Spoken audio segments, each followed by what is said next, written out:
I met Sheryl, whose last name at the time was Applebaum, only about a few miles from here, on the campus of Northwestern University, where we were both students. And to say we fell and got hooked very quickly is an understatement. We met 49 years ago. And we actually left Northwestern husband and wife. Graduated as Mr. and Mrs. and began our lives together. Sheryl as a journalist and I as an engineer. And we supported each other through all those things. And a few years later, we built a house in Hoffman Estates, anticipating our son Jason, who was born around that time, and we lived there. And I remember taking Jason to and from the parks and so forth, and it was a great place. But Sheryl wanted better schools than they had established in that area, because we were brand new, the whole neighborhood was new. So we built a new house in Palatine. Sheryl always remembers the day that we closed on the block, because that's the day her water broke for our son Steve. So we had houses that tied in with our kids, but we lived in Palatine, a house that I still live in, and Sheryl and I lived there for 31 years, and became very active in the community. Many of you know us from that neighborhood. And what was interesting is Sheryl knew what to do as a mom from the very beginning. She just could look at Jason or Steve and know what they needed. And their needs were very different, actually, as they grew up. We wondered how people with more than 2 kids could manage, because it seemed like one of us was going one way with Jason, the other way with Steve, and then we'd get together over dinner to compare notes and see how our days went.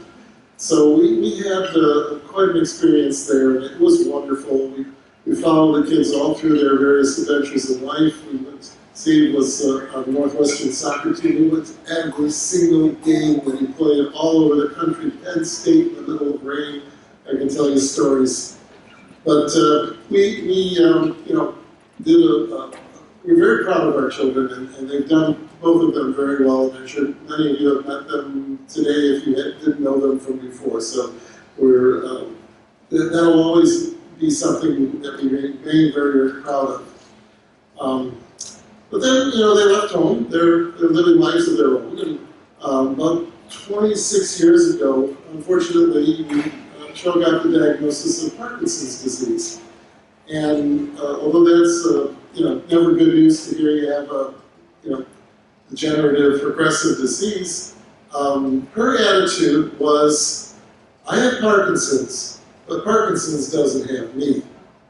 And she lived that attitude. She decided she would help others learn to live well with Parkinson's. And many of you know her through her efforts in talking about Parkinson's. She wrote a book about Parkinson's. It's still actually a bestseller on Amazon. So many contacts she made through her websites and the various things she did, including, this was kind of amazing, she got her neurologist to put on her lab coat and travel with her at Parkinson's conferences and do a talk called Good Doctor-Patient Relationships. And it always would start out like this. Sheryl would say to the doctor, "Hi, Dr. Camella, have you found a cure for me yet?" And Dr. Camella, without losing a step, would say, "That's what I like about you, Sheryl, no pressure." So these are some of the great memories I have in supporting them. Today, I'm filming myself because we're going to do a video of this celebration for those who couldn't make it. But I would always film and audio record Sheryl's presentations, from which she would make self-improvements and do better next time. And it was a great period of time during which we did all those things. About 7 years ago, unfortunately, Sheryl was diagnosed with a more serious diagnosis. She was told she had cancer, and the type of cancer she had a short prognosis. The 2-year survival rate was only 5%. But Sheryl once again said, "I'm not letting this get me down. What can I do? How can I fight this?" and she fought, like all of you know her, as she was quite a fighter. Pictures of her with the boxing gloves kind of illustrate that. Sheryl fought that cancer, and she lived 7 years. And during those 5 years, that extra that she was given, we had 2 grandchildren, Parker and Kendall, who are here today, and they were the love of her life. And I know that they will remember their grandma as she will remember them. So that was a wonderful thing, and we knew the end was coming, but we did our best to enjoy every minute up to that point. When I look back, I can actually sincerely say that ours was always a relationship of love, sincere love, trust, and support. And I get through each day now by realizing that these things are not just part of our earthly world. I can actually sense Sheryl talking, what she would say in any given situation, and that helps me get through the day. I'm trying to think what she would say to you today, and I know for sure she would say thank you for coming, thank you for being her friends, and we definitely appreciate having you here today. We want you to enjoy the food and facilities, and remember your admission's paid for the whole day, so though we're going to be able to be in this room till 12:30, you can stay here all day and enjoy I looked it up on the map, I couldn't believe it, 70,000 acres of gardens here. Thank you all for coming to help us celebrate a life well lived. Next up is Diane Krasnoff. Diane is Sheryl's, what we call today, BFF. So Sheryl and I met when we were in 6th grade through mutual friends. And we became a clique, part of a clique, of somewhat nerdy girls. We certainly weren't part of the popular crowd. But we supported each other, and we were loyal to each other, and we had a lot of fun together. And most of us were together until we graduated from high school. So the group of 6 girls, Sheryl and I developed a tight bond with each other. And we hung out after school at her house, because my house was too crowded with 4 younger siblings. She only had David, so you could push him aside. And we had this ritual. We would start out by reading Ann Landers together, the Dear Ann Landers column, and we would dissect that, and we would talk about it, and how we would have answered it, and everything else, but we were absolutely loyal to Ann Landers. Not Dear Abby, she was too flip. Ann Landers was more serious. And then we would play Scrabble. And that's a picture of us over there playing Scrabble again as adults. As young adults, we're about in our mid-20s there. But we continued to play Scrabble forever. And we play Scrabble and we drink Coke and we eat pretzels. And that was a ritual a couple of days a week after school. On the days where we weren't together after school, and we didn't even have classes together, we would talk on the phone. She had local unlimited, I didn't, so I'd call her and say, call me back. She'd call me back, we'd talk for an hour, and we would dissect the day in great detail about all of our interactions in junior high and high school. Her dad walked in one time, and we had what for us was a scatological word on the Scrabble board, and we messed up the board right away, and he teased us mercilessly about that. Every time we were together, he would say, what was the word? You gotta tell me the word, and Sheryl promised that she would tell him on her wedding day. But he didn't have to wait that long since she got married, as Tony said, at 20. And so he said, okay, what's the word? So there were 3 of us there, and we spelled it for him. And it was like this.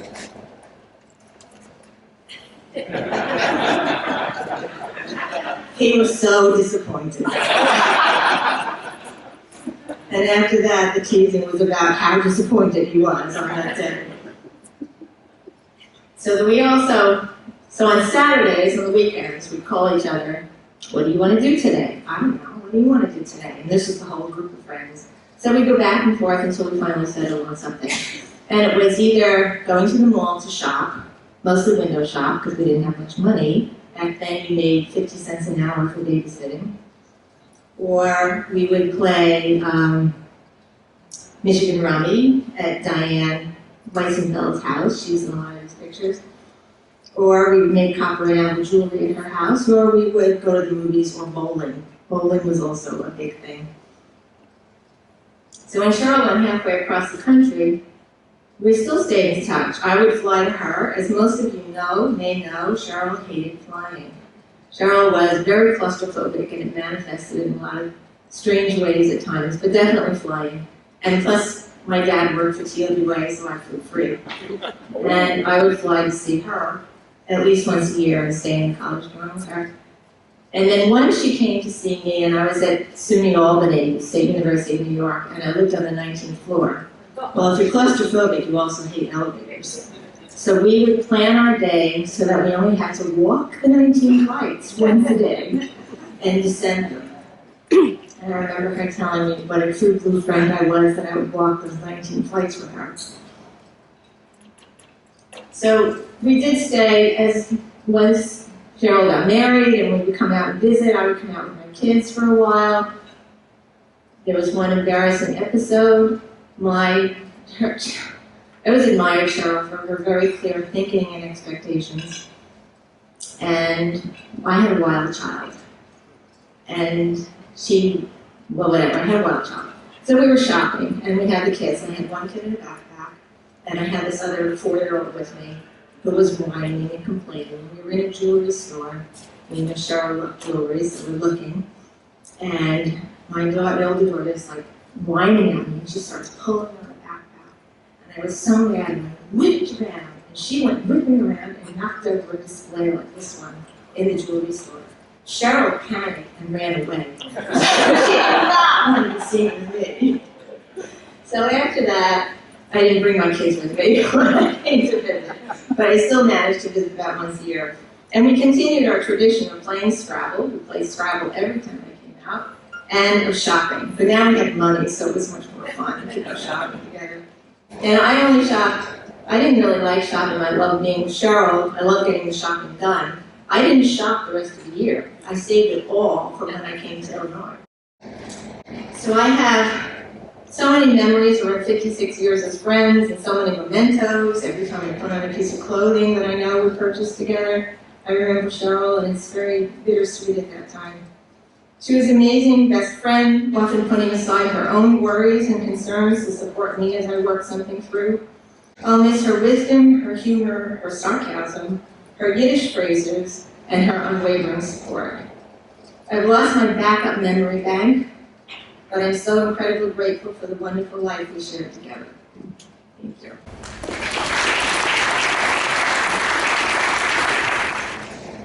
I was going to say a few words about my relationship with Sheryl. And we knew each other for so many years. When the kids were very young, and even before Jason started school, and when Jason went to school, the principal at that school told Sheryl that she could make him average.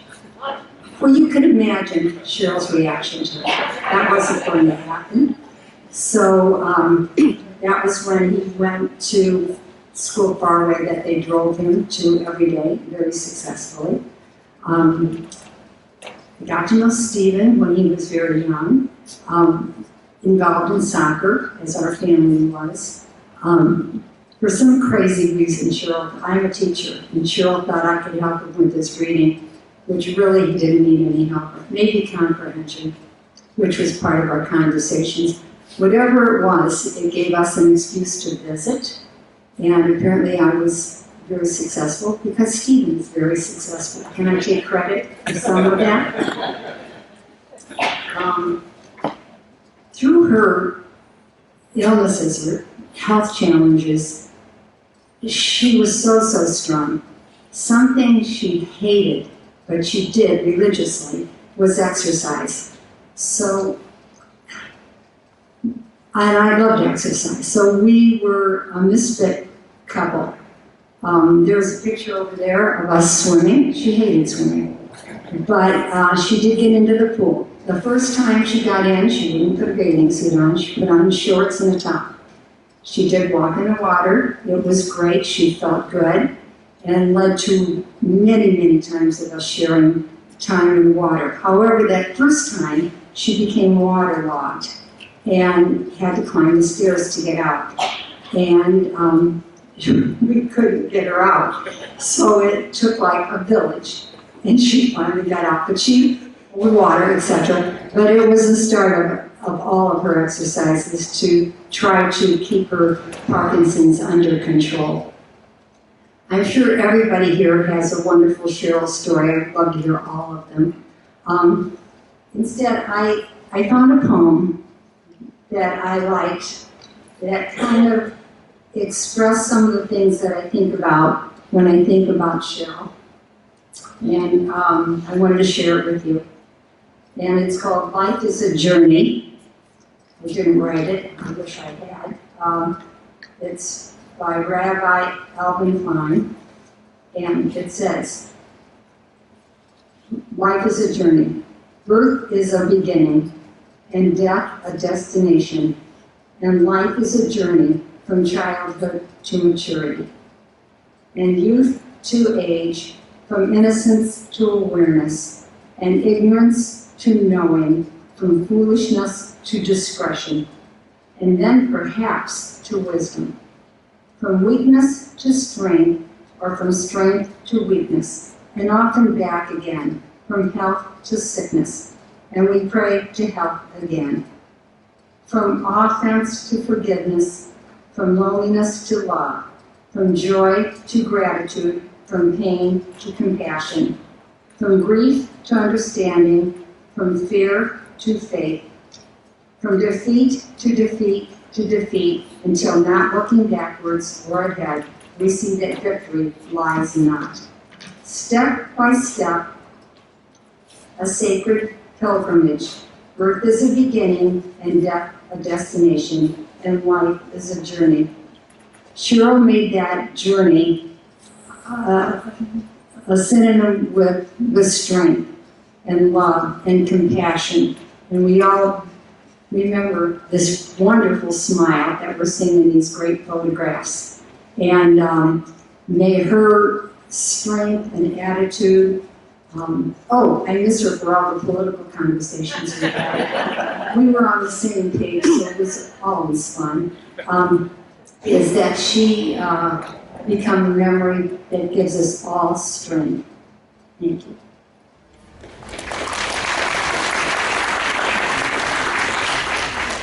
So my name is Larry Williams, that's my wife Tem, and we've spent many cherished moments with Sheryl and Tony, and many memories surface, but one of the most special ones are the Passover Seders that we have in our family.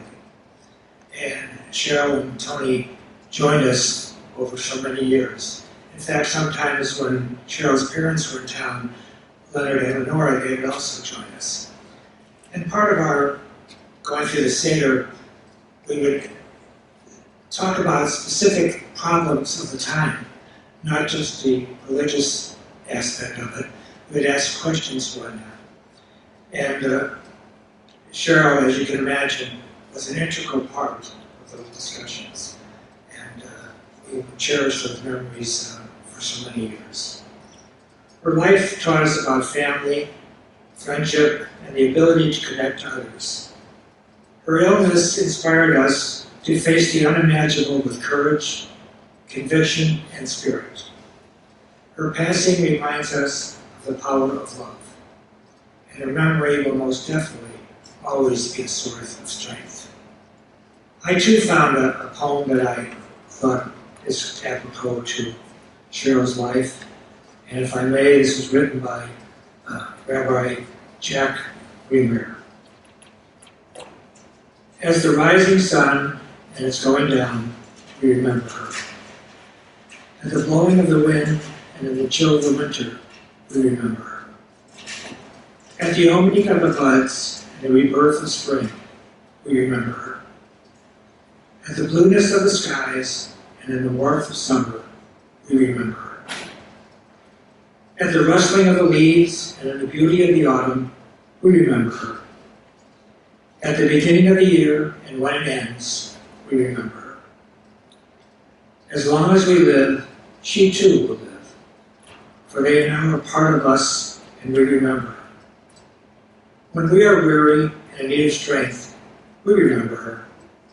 When we are lost and sick at heart, we remember her. When we have decisions that are difficult to make, we remember her.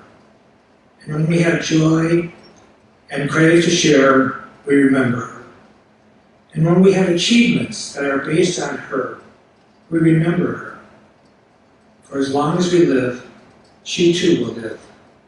For she is now a part of us, and we remember her. And then I'd just like to close with prayer. Shema Yisrael, Adonai Eloheinu, Adonai Echad. Blessed be, Lord, the King and Lord forever. Baruch Shem Kavod, Al Kuso Shem Kavod. Blessed be him whose Lord is kingdom forever and ever.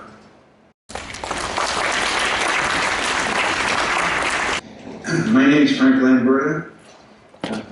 I wrote down a few thoughts. I miss Sheryl. She was a friend. Sheryl was principled and passionate in her beliefs. Her Northwestern journalism degree sharpened her skills of expressing her views. When faced with the diagnosis of progressive Parkinson's disease, Sheryl faced it and learned everything about it. Then she fought it forcefully and as skillfully as she could. Sheryl shared her knowledge and her optimistic passion with a wide audience as a lecturer and author. Parkinson's, you're kidding me, right? That's the book she wrote. Information, recommendations, and humor all rolled into one book. I laughed at Sheryl's discussion about exercise.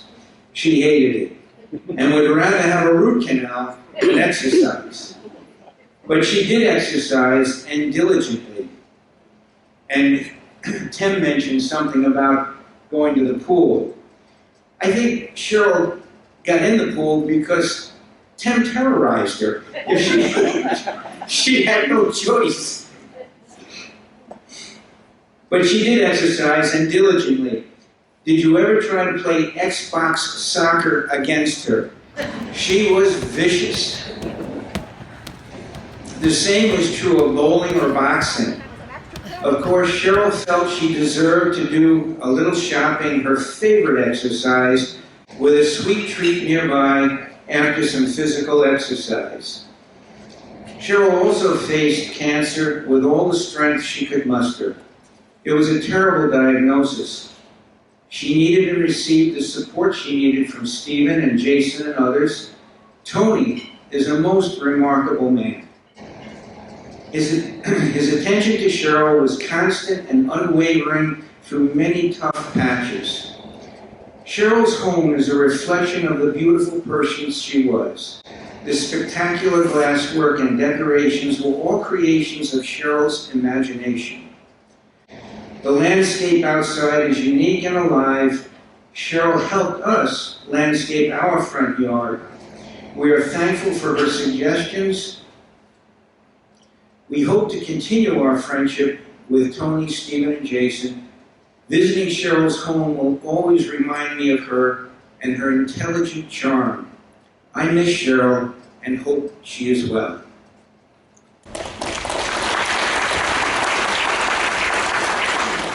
Well, that's the end of our formal presentations.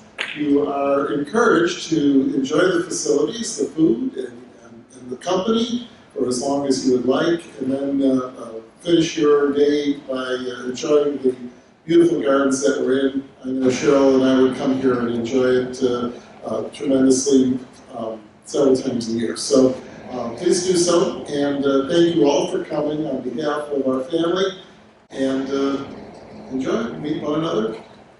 This is a celebration.